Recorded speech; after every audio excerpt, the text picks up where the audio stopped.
fellow readers. I don't think that I've ever outgrown a book that I loved as a child, but my reading habits have evolved over time. Today, I'm excited to participate in my first ever BookTube tag, the Reading Shifts tag. I'll paraphrase the questions as we go, but I've included the full list in the description down below if you want to kind of follow along with me.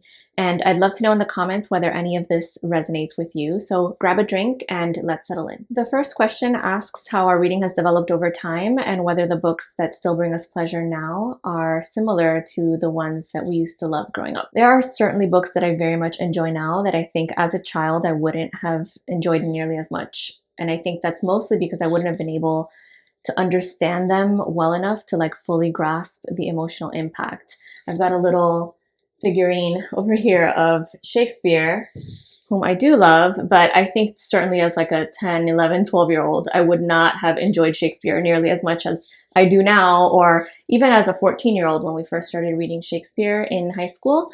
I was able to appreciate Romeo and Juliet, which was the first Shakespeare play I ever read, a little bit more because at that kind of teenage stage of life, that particular play where the characters are also teenagers, coupled with having had an English teacher who was actually very good at kind of like making it real and present for us. I think that allowed me to appreciate Shakespeare a little bit at that age, and that has only grown with time.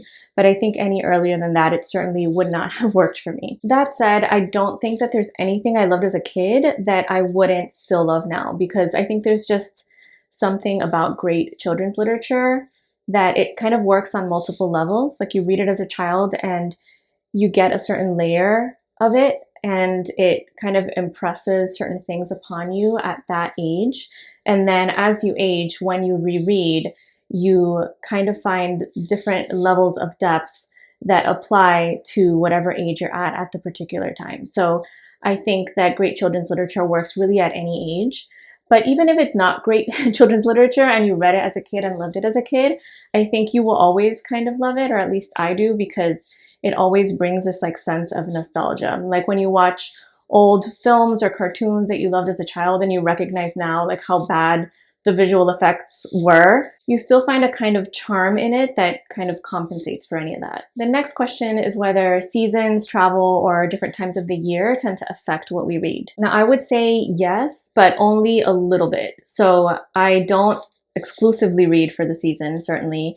And I live in Miami where we kind of don't even have seasons. I have like season envy, but I think partly because I have season envy, sometimes I do try to read for the season, especially in like the fall and winter months, to like give myself the impression that perhaps the leaves are falling outdoors, since I don't actually get to experience that unless I'm traveling. So I read for the season the most over like spooky season starting in October and then through winter, what I like to call kind of cozy reading season. Also, if I'm spending a day on the beach or by the pool, then I do tend to go for something a little bit lighter and kind of formulaic, like a detective murder mystery or something like that.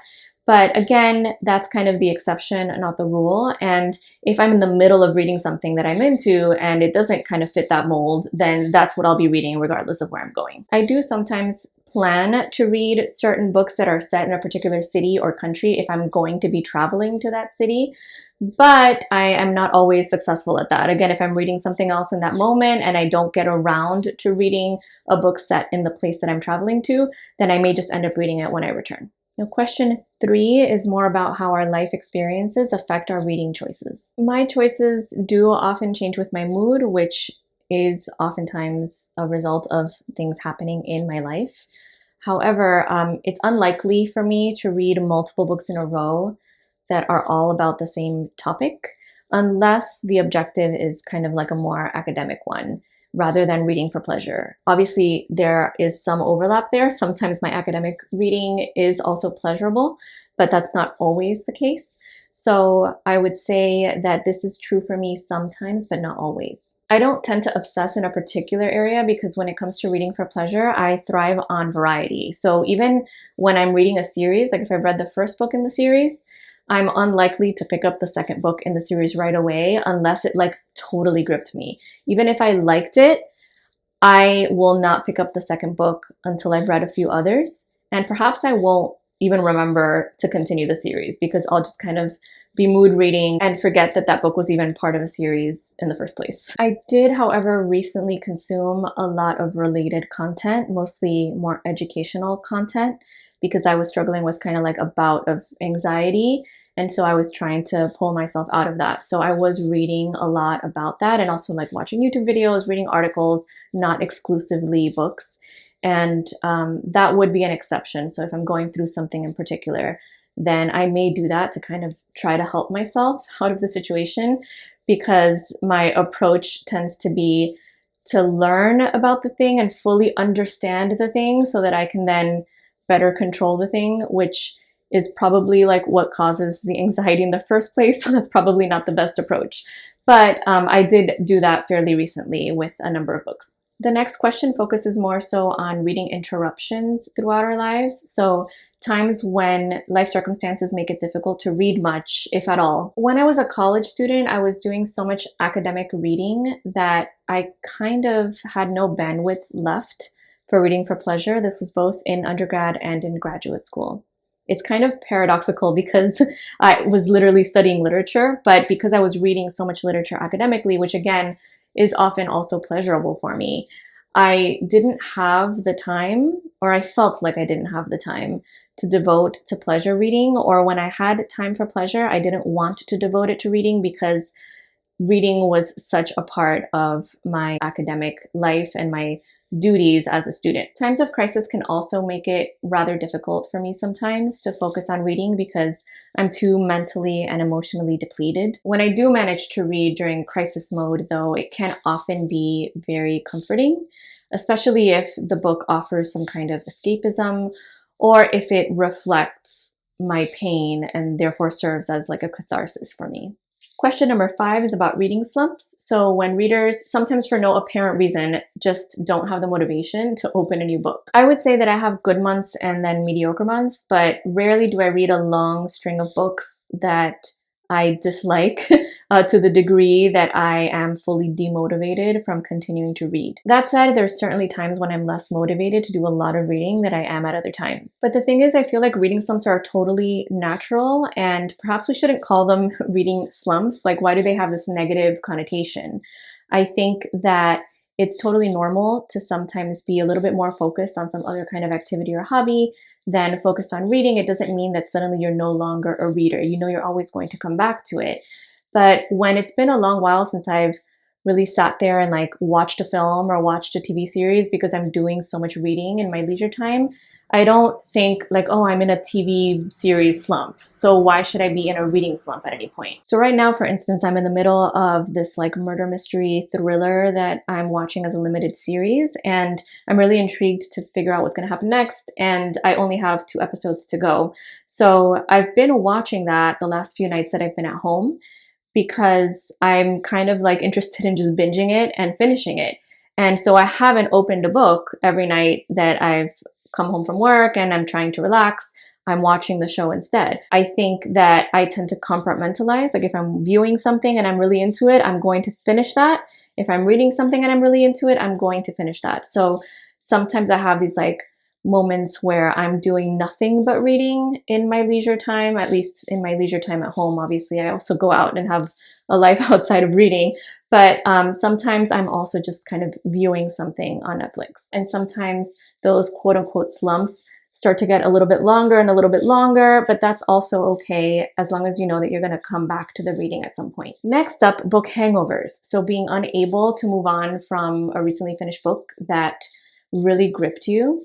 Do I experience book hangovers? I know that this is like a really common experience amongst readers, but it's not common for me. When I've had a really great read, it tends to just motivate me to continue reading more books and like seek that next high. And moving on to a new story doesn't really like inhibit me from still living in the previous one. Great reads will linger with me, and not just in the sense that I keep thinking about them, but also in the sense that they tend to color the way that I view everything in my everyday life. So it doesn't really matter if I've started a new journey with a new book. I am kind of forever changed by that great read. So it kind of just becomes a part of me. And that's a nice segue into our last question, which is about books that stay with us. So books that just seem to work no matter where we are in our lives. Now, I will say that I rarely reread books, even favorites, and I actually posted an entire video about why I rarely reread books. I'll go ahead and post a link to that up here and down below in the description. But that's not to say that I don't think about books that I've read in the past all the time and that those books don't still kind of live with me. So here's just one example. This is my copy of Anne of Green Gables, which I read as a child, children's classic. This is not the edition that I read, but it's one that I purchased as an adult to reread. I have not done that yet, but it is something that I intend to do. But it has stuck with me. It started with the novel itself, and there was then a TV film series that I remember seeing as a kid. Every time it was on TV, I would watch it. And since then, in recent years, there was a new Netflix series called Anne with an E, and my goddaughter fell in love with it, so I got to kind of live it once again vicariously through her. And she's just kind of a character that I identified with a lot as a child, even though I'm not that much like her, and I'm certainly not a redhead, but I just identified with her overall spirit and take on life and on the world. So that's a book that has always stayed with me. And I would say also anything that is very atmospheric in terms of landscape or weather. So something like Wuthering Heights, which is much darker than Anne of Green Gables. But those types of books, like even if I only moderately remember the plot, there will be something about the feeling of the novel that will stay with me and that will always work for me when I remember it. I do have a goal of rereading some of my favorite works, since that is something that I rarely do in the upcoming year. So it'll be interesting to see if I still get that same feeling from them the second time around.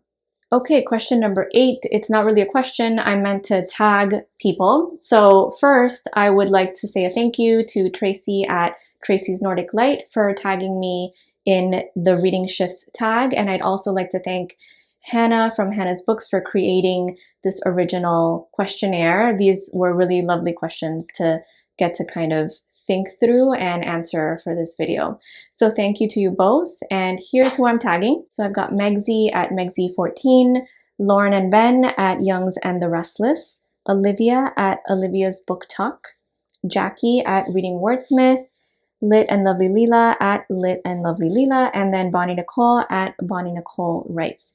Apologies if I mispronounced any of those. And also, this is not a homework assignment, no pressure. If you can't get around to this, not a problem. It's not even for extra credit. So, but if you'd like to do it, I would love to hear your responses. Also, I'd love to keep this going in the comment section below. So please let me know if any of this resonated with you. And the list of questions is in the description below. So please feel free to respond to any of those in the comments. I look forward to hearing from you. And wherever you are in your life as a reader, I hope that your next book is a good one. Bye-bye.